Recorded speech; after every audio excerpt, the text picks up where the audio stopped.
It was a party town. It was like one of the top cities in America at a certain point. But due to the changing of the world's economy and the way the decentralization of the automotive factories, the wealth left Detroit and started to leave Detroit, and then it reached a peak like in '67 when like the second set of black-white riots happened. And what sort of music were people listening to when you say they got ballroom dancing till 6 in the morning in the 30s? I mean, Real jazz. What's real jazz? Like they have this thing now, they call it like jazz radio, then you like tune in and then you hear like Kenny G or something. That shit ain't jazz. Yeah, a lot of the greats came through Detroit, and not only did a lot of greats come through Detroit, it helped the auto worker thing, the blue collarness of it, helped it also become like a real growing point for blues. John Lee Hooker lived there for like 12 years. I mean, there's numerous like fantastic musicians like before the Motown era that have held residencies in Detroit. It was a major spot.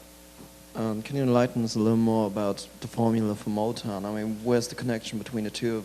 Well, back then it was really super segregated, and like they were called race records, and it was so you had rock and roll, and you could have some artists cross over into rock and roll that were black, but R&B was really like it was segregated out, and Berry Gordy figured out a way to make it balance between like a pop white audience and the black audience, keeping the beat simple, but keeping the beat really in your face. They used like special recording techniques, like they would record the tape at half speed so that you could have more bass when you played it back. So the bass in Motown records is always clearer.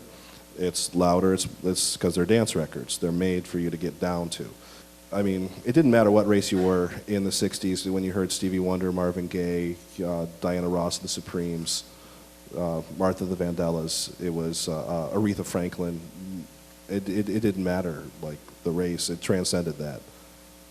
But that was the beginning of it. I mean, I used to master my records at National Sound, where this guy, Ron Murphy, would lecture you on the history of Detroit music, and like he was an engineer during the Motown era, so he'd tell you like stories, and he'd tell you like how people cheated, or like how like the snare sound on Dancing in the Streets isn't actually a snare, it's a piece of sheet metal with a chain being hit against it.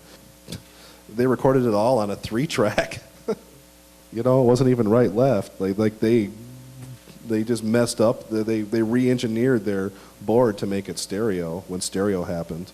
I mean, it's all like but that's true Detroit style. It's just like, it's not about like it's very different than the way many other people approach things. Like Detroit is definitely like in the pre-computer era. It's just like do it with what you can.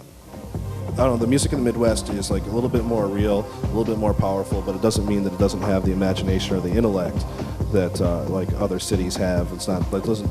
Especially with like music like Derek May or Juan Atkins, it definitely does not lack sophistication in any way, shape, or form. I mean, and this is a city. I mean, it's a city where, and these are areas where jazz was major. I mean, these are like some of the greatest jazz artists were playing these places and like cutting their teeth in these places. So it's no surprise that sophistication is part of it. But I mean, it starts with this disco thing. So these kids who like had grown up with all this shit about soul. They were sick of Marvin Gaye. They were sick to death of Stevie Wonder.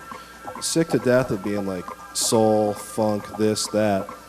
So as any right-minded teenager would do, they rebelled against their parents, And so what they did is they embraced the European electronic side of it and started throwing their own parties, themed parties. Well, these are high school kids, okay?